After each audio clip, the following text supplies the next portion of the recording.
भक्त प्रेमी क्या रखता है? मैया का जल रखता है। वो आधी बोतल भी खत्म नहीं होती और 25 किलोमीटर दौड़ लगा के आ जाता है। ये है उस जल की समर्थता। और सारी दुनिया को, समाज को स्पष्ट है, चल के देख, जीकर देख। यदि सत्य को देखना है तो मैं ज्ञानी को भी बोलता हूं, ध्यानी को भी बोलता, एक दिन नहीं, जितना समय तेरी इच्छा है उतनी समय इस पथ पर चलना। उस माँ की सत्यता समझ में आएगी कि इस जल की समर्थता क्या है। नर्मदा की एक एक बूंद, जल की एक एक बूंद में वो ताकत है।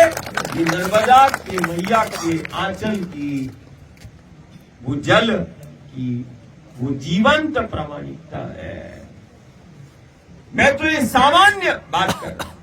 मां न जाने कैसे कैसे उस पथ पर वो चलाती है। ज्ञान और विज्ञान की दृष्टि से ये मिट्टी का क्षय हो चुका है, ये माटी बन गई है, वो परे है। आज ज्ञानी और विज्ञानी भी देखता है तो उसके देखने के बाद फिर वो कुछ बोल नहीं पाता है। ये मां की नर्मदा का, दुनिया का सबसे असाधारण जल हमारे पास में है। दुनिया का सबसे असाधारण मिट्टी हमारे पास में है। यहां तो वो चीज है कि हम घर परिवार से बोलते हैं कि नर्मदा की हवा कई रोगों की दवा है। कोई सुबह टाइम चल के देख ले, किसी भी प्रकार की व्याधि हो, वो सूर्योदय काल पर वो थोड़ा सा 2 कदम वो नर्मदा के तट पर चले, वो देखे कुछ दिन के बाद वो व्याधियां दूर हो जाती है। जो नर्मदा के पथ पर यदि चलता है, जो मैया का दर्शन करता है, वो सामान्य व्यक्ति की तुलना में उसका प्रतिरोधक क्षमता ज्यादा पाया गया।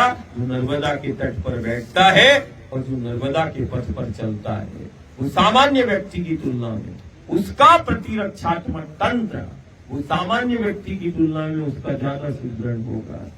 इसी प्रकार का जो माँ के साथ चला और जो माँ के साथ बैठता है, वो कभी भी तनाव और निराशा में नहीं रहता। इसकी जीवंत प्रामाणिकता है।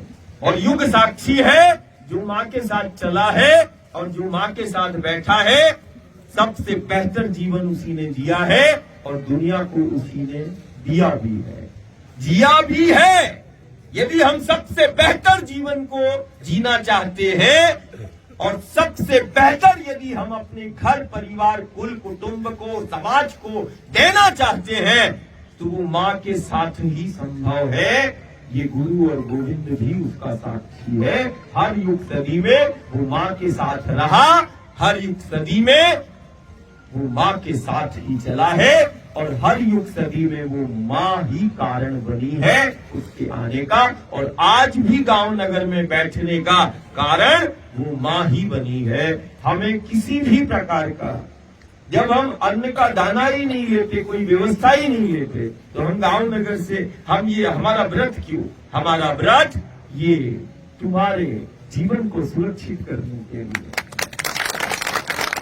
एक अन्न का दाना भी जो घर और गांव का नहीं लेता, वो तुमसे क्या लेगा? बस मातृ पितृ और गुरु पक्ष ये चाहता सबसे बेहतर जीवन हो और सबसे सुरक्षित हमारा जीवन हो।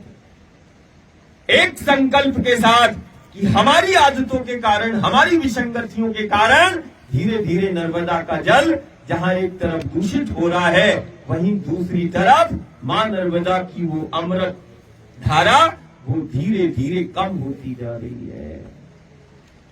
जिस वर्ष यदि बारिश नहीं होगी, उस वर्ष तुम देखना कई स्थानों पर नर्मदा वो गुप्त हो जाएगी। हमारी प्रवृत्ति के कारण यदि वो जल धीरे धीरे कम हो रहा है और हमारी प्रवृत्तियों के कारण यदि जल दूषित हो रहा है, तो हमें तत्काल में वो समाज को कदम उठाना पड़ेगा कि हमारे द्वारा किसी भी प्रकार की गंदगी या कोई भी दूषित रसायन वो मां नर्मदा के आंचल में नहीं मिलना चाहिए। जितनी तीव्रता से दूषित हुआ है जल, उतनी तीव्रता से हमारे घर परिवार व्याधियों, रोग, दोष, संक्रमण और आपदाओं का शिकार वो उतनी ही तीव्रता से समाज होता जा रहा है।